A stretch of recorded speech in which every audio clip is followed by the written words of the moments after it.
దీక్షగా హనుమ చుట్టూ వక్కలతో కాని పువ్వులతో కాని ప్రదక్షిణం చేసి ఆ ప్రదక్షిణం చేసేటప్పుడు ఒక ప్రత్యేకమైనటువంటి మంత్రం ఉంది.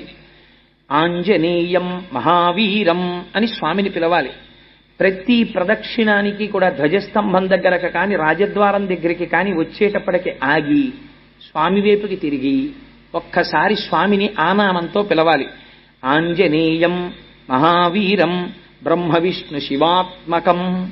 బ్రహ్మ విష్ణు శివుడు మూడు మూర్తులుగా కనపడేటటువంటి ముగ్గురి యొక్క తేజస్సు ఒక్కటిగా కలిగినటువంటి పరబ్రహ్మస్వరూప బ్రహ్మ విష్ణు శివాత్మకం బాలార్క ప్రభం శాంతం. బాలసూర్యుడు ఎలా ఉంటాడో అటువంటి కాంతితో వెలిగిపోయేటటువంటి స్వరూపమున్నవాడా, పరమ శాంత స్వరూపమైనటువంటి వాడా, బాలార్క ప్రభం శాంతం